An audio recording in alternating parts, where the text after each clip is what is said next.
You, John Fitzgerald Kennedy, do solemnly swear. I, John Fitzgerald Kennedy, do solemnly swear. That you will faithfully execute the office of President of the United States. That I will faithfully execute the office of President of the United States. And will, to the best of your ability. And will, to the best of my ability. Preserve, protect, and defend the Constitution of the United States. Preserve, protect, and defend the Constitution of the United States. So help you God. So help me God.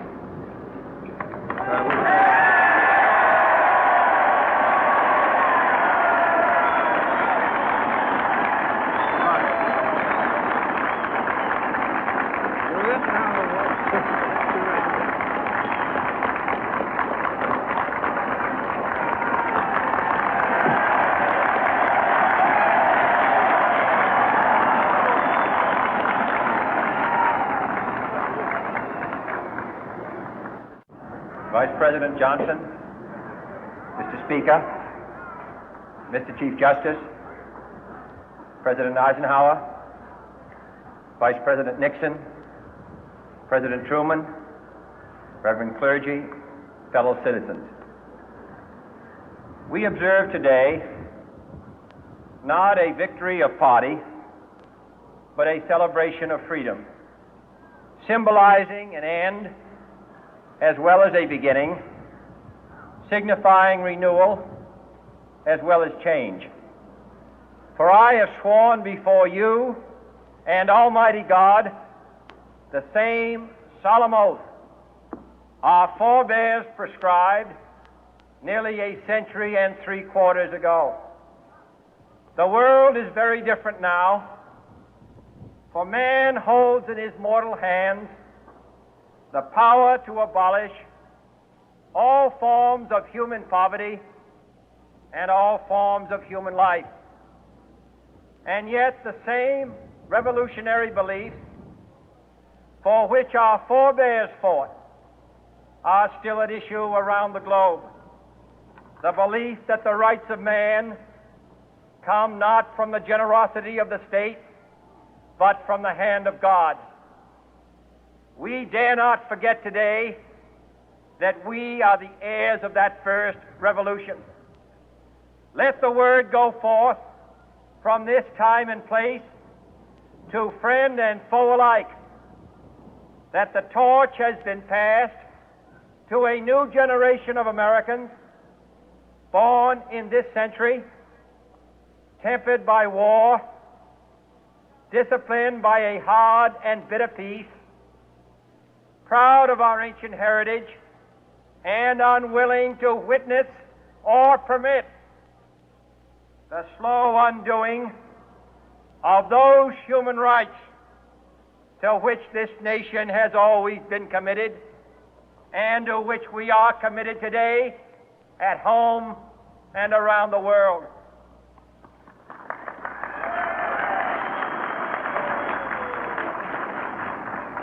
Let every nation know, whether it wishes us well or ill, that we shall pay any price, bear any burden, meet any hardship, support any friend, oppose any foe to assure the survival and the success of liberty.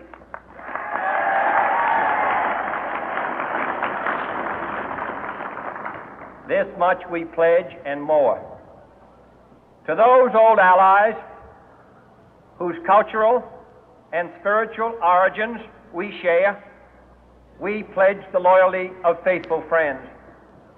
United, there is little we cannot do in a host of cooperative ventures.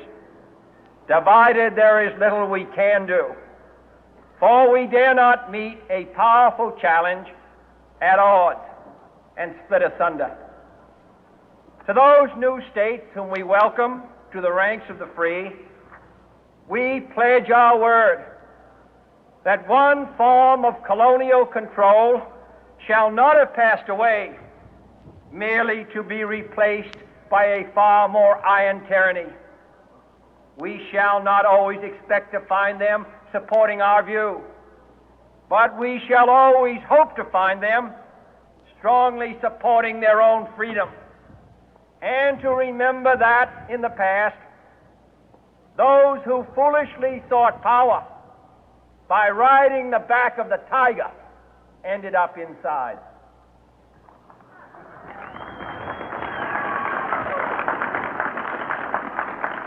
To those people in the huts and villages of half the globe struggling to break the bonds of mass misery, we pledge our best efforts to help them help themselves for whatever period is required, not because the communists may be doing it, not because we seek their votes, but because it is right. If a free society cannot help the many who are poor, it cannot save the few who are rich.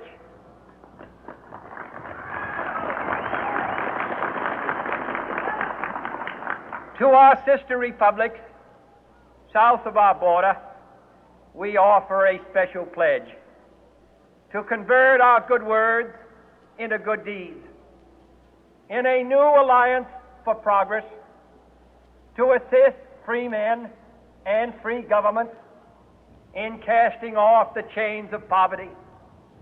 But this peaceful revolution of hope cannot become the prey of hostile powers.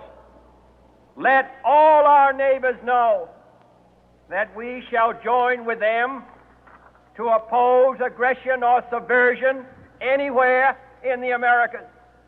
And let every other power know that this hemisphere intends to remain the master of its own house.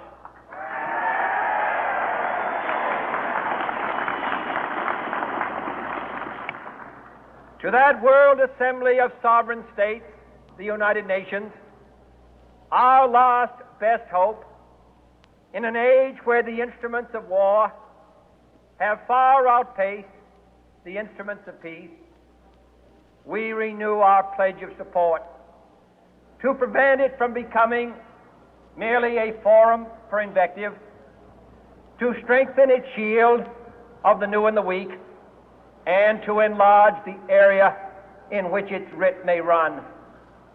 Finally, to those nations who would make themselves our adversary, we offer not a pledge, but a request that both sides begin anew the quest for peace. Before the dark powers of destruction, unleashed by science, engulf all humanity in planned or accidental self-destruction, we dare not tempt them with weakness, for only when our arms are sufficient beyond doubt can we be certain beyond doubt that they will never be employed.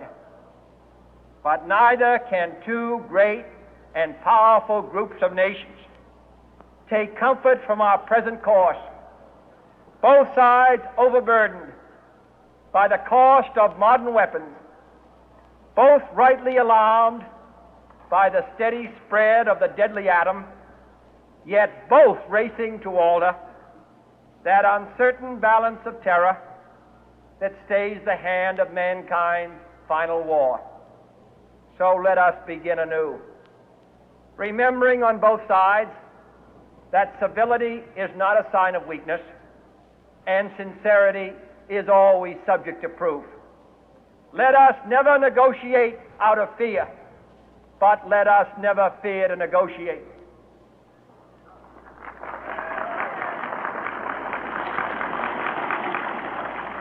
Let both sides explore what problems unite us, instead of belaboring those problems which divide us.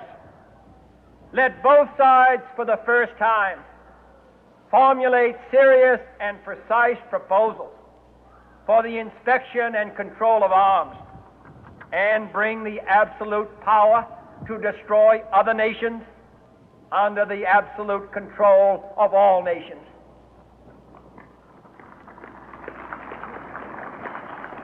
Let both sides seek to invoke the wonders of science instead of its terrors.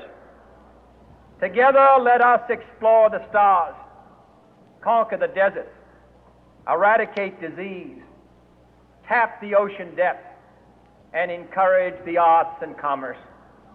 Let both sides